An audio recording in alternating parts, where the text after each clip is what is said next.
Robert Vadra के खिलाफ ED की सबसे बड़ी कार्रवाई, मुश्किल में फंसे वाड्रा। ब्लैक मनी और मनी लॉन्ड्रिंग केस में वाड्रा को पहली बार ईडी ने बनाया आरोपी। ईडी ने डिफेंस डीलर से जुड़े मनी लॉन्ड्रिंग केस में दायर की चार्जशीट। गांधी परिवार के दामाद रॉबर्ट वाड्रा की मुश्किलें बढ़ चुकी हैं। ईडी ने रॉबर्ट वाड्रा के खिलाफ सबसे बड़ी कार्रवाई की है। ब्लैक मनी और मनी लॉन्ड्रिंग से जुड़े इस हाई प्रोफाइल केस में ईडी ने बड़ी कार्रवाई करते हुए रॉबर्ट वाड्रा को पहली बार आधिकारिक तौर पर इस केस में आरोपी बनाया है। यानी यहां से अब जो सोनिया गांधी के दामाद हैं रॉबर्ट वाड्रा, उनकी मुश्किलें बढ़ सकती हैं। दरअसल ईडी ने लंदन प्रॉपर्टी और ब्लैक मनी से जुड़े लेन देन के केस में नई चार्जशीट दायर की और दिल्ली की राउज एवेन्यू कोर्ट में ये चार्जशीट उन्होंने दाखिल कर दी है। ये केस यूके के डिफेंस डीलर संजय भंडारी से जुड़ी संदिग्ध लेन देन की जांच से उभरा था। ईडी के मुताबिक वाड्रा का बयान इस साल जुलाई में पीएमएलए के तहत रिकॉर्ड कर लिया गया था। एजेंसी का दावा है कि वाड्रा और भंडारी के बीच वित्तीय लेन देन की कड़ियां मिली हैं, जिसमें विदेशी प्रॉपर्टी और फंड ट्रांसफर की जांच भी शामिल है। नई चार्जशीट को केस का टर्निंग पॉइंट माना जा रहा है, क्योंकि पहली बार रॉबर्ट वाड्रा को प्रत्यक्ष आरोपी के तौर पर इस चार्जशीट में नामित किया गया है। राउज एवेन्यू कोर्ट जल्द ही इस चार्जशीट पर संज्ञान लेगी। वाड्रा को इस चार्जशीट में 90 नंबर का आरोपी बनाया गया है।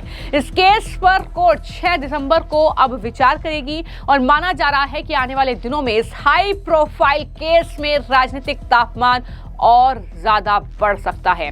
जाहिर तौर पर अब पूरी कांग्रेस पार्टी आकर वाड्रा का बचाव करेगी। कांग्रेस पार्टी के तमाम नेताओं की प्रतिक्रिया सामने आएगी, लेकिन अभी जो ये चार्जशीट दाखिल की गई है, जब इसमें रॉबर्ट वाड्रा का नाम सामने आया है, तो अभी तक वाड्रा या कांग्रेस की ओर से किसी का भी रिएक्शन इस मामले में सामने नहीं आया है। जैसा कि मैंने आपको जानकारी दी कि यह मामला एक लंदन की संपत्ति से जुड़ा हुआ है। 2016 में भंडारी पर हुई इनकम टैक्स छापेमारी के बाद इसकी शुरुआत होती है। इसमें दरअसल ऐसे ईमेल और डॉक्यूमेंट्स मिले थे जो वाड्रा और उनके सहयोगियों के साथ उसके संबंधों की ओर इशारा करते थे।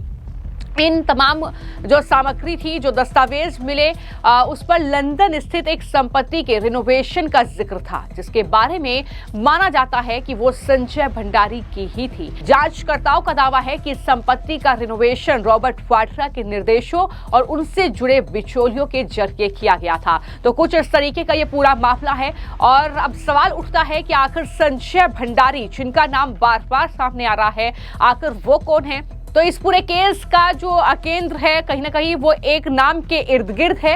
नाम है संजय भंडारी का। भंडारी एक हथियार डीलर है। 2016 में इनकम टैक्स विभाग की छापेमारी के बाद वो लंदन भाग गया। हाल ही में ब्रिटेन की एक कोर्ट ने भारत सरकार की उस याचिका को खारिज कर दिया, जिसमें संजय भंडारी को हालांकि भगोड़ा घोषित कर दिया गया था भारत में, जिसमें संजय भंडारी के प्रत्यार्पण को ब्रिटेन की सुप्रीम कोर्ट में चुनौती देने की परमिशन मांगी गई थी। इस फैसले के बाद संजय भंडारी को भारत लाना लगभग असंभव हो गया। वहीं एजेंसी ने इससे पहले भारत में कई संपत्तियों को कुर्क किया था, जिनके बारे में यह कहा गया था कि वो वाड्रा या उनसे जुड़ी संस्थाओं से जुड़ी हुई हैं। एजेंसी का दावा था कि वो भंडारी के विदेशी स्रोतों के माध्यम से अर्जित अपराध की आय है। तो इस तरीके से पूरे मामले में कहीं ना कहीं लगातार खुलासे होते रहे हैं। वाड्रा ने हालांकि इन आरोपों को खारिज किया है। मैं आपको जानकारी दे दूं कि ये कोई नया मामला नहीं है। इससे पहले भी रॉबर्ट वाड्रा मनी लॉन्ड्रिंग के केस में कहीं ना कहीं मुसीबत में फंस चुके हैं।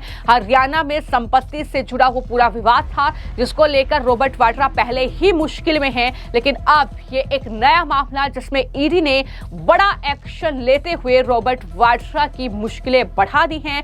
उन्हें इस केस का आरोपी मान लिया है। चार्जशीट में उनका नाम है और रॉबर्ट वाड्रा लगातार अपने ऊपर लगे इन आरोपों को खारिज कर रहे हैं और जांच को राजनीति से प्रेरित बता रहे हैं।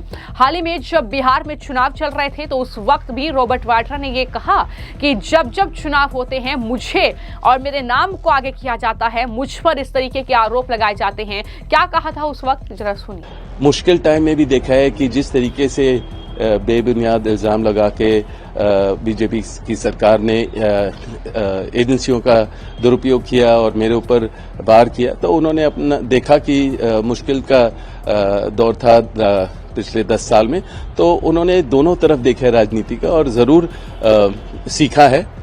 और रही बात मेरी, मुझे लग रहा है कि अगर मैं आऊंगा तो पहली चीज ये लोग बोलेंगे परिवारवाद का उठाएंगे, पर मुझे लग रहा है कि लोगों की मांगें होंगी, लोगों की जरूरतें होंगी, तो जरूर मेरे कहने से नहीं होगा, वो लोग अगर चाहेंगे तभी मैं सक्रिय राजनीति में आऊंगा। पर जब आप इस परिवार से जुड़े हो तो आपको जरूर एक राजनीतिक तौर तरीके से ही देखा जाता है, महसूस किया जाता है और हर कदम आपको सोच के लेना पड़ता है कि क्योंकि आप देखेंगे बीजेपी ने जब भी कोई इलेक्शन होता है तो मेरा नाम इस्तेमाल किया जाता है, तो हर चीज मेरे को सोच के करना पड़ता है, क्योंकि मुझे पता है ये लोग देखते हैं कि कुछ भी सही हो या गलत वो वार करेंगे।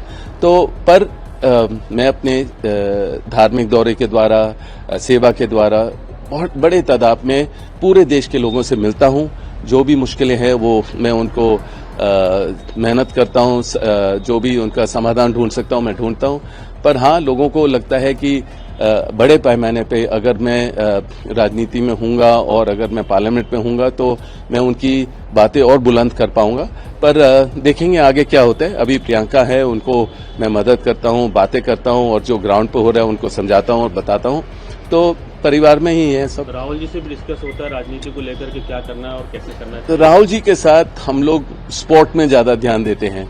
हम लोग जरूर वो खुश हैं कि मैं हर जगह पहुंच के सेवा करता हूं, लोगों से मिलता हूं, तो जरूर बात तो होती है।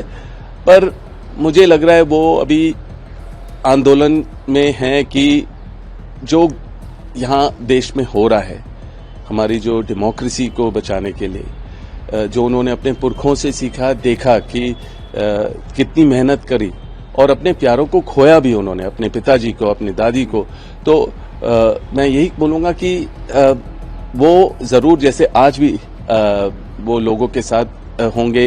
हालांकि रॉबर्ट वाड्रा ये कह रहे हैं कि लंदन में उनकी कोई संपत्ति नहीं है। उन्होंने मामले में बरामद दस्तावेजों की ईडी की व्याख्या पर भी सवाल उठाए हैं, लेकिन फिलहाल ये देखना होगा कि जो चार्जशीट इस मामले में दायर की गई है उसमें कोर्ट अब क्या इस चार्जशीट पर संज्ञान लेती है, किस तरीके से रॉबर्ट वाड्रा की मुश्किलें बढ़ती हैं, क्या वाकई रॉबर्ट वाड्रा इस मामले में आरोपी निकलते हैं, क्या लंदन में उनकी प्रॉपर्टी है और इस तरीके से मनी लॉन्ड्रिंग का केस जो उन पर दर्ज हुआ है उसमें कितनी मुश्किलें आने वाले वक्त में उनके लिए बढ़ने वाली है और कांग्रेस पार्टी की क्या मिलीभगत हो सकती है, उसको लेकर भी कई तरह के सवाल उठ रहे हैं। फिलहाल इस पूरे मामले को लेकर आपकी क्या राय है, हमें कमेंट बॉक्स में जरूर लिखें। धन्यवाद।